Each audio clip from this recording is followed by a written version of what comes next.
Video பார்க்குற எல்லாருக்குமே வணக்கம்.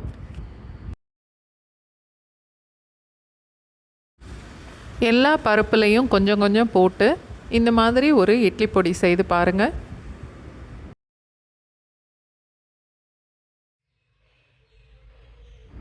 கடலைப்பருப்பு 1 டேபிள் ஸ்பூன், துவரம்பருப்பு 1 டேபிள் ஸ்பூன், உளுந்தம்பருப்பு 1 டேபிள் ஸ்பூன்,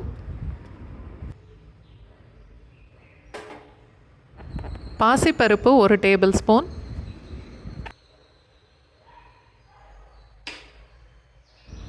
வேர்க்கடலை 1 டேபிள் ஸ்பூன்,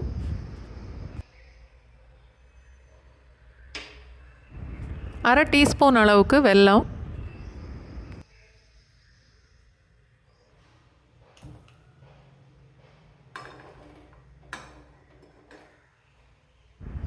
பேனில் எண்ணெயே ஊற்ற வேண்டாம். ஃபஸ்ட்டு கடலைப்பருப்பு துவரம்பருப்பு ரெண்டையும் சேர்த்து கொஞ்சம் வறுக்கணும்.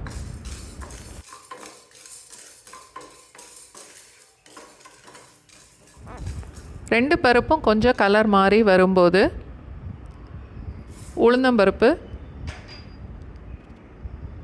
பாசிப்பருப்பு, வேர்க்கடலை எல்லாம் சேர்த்து இப்போ வறுக்கணும்.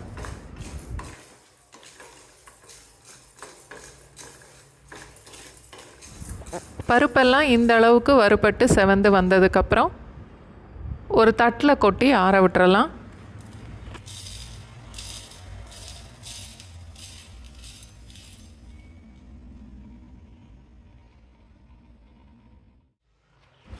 நான் 8 மிளகாய் வத்தல் சேர்க்குறேன்.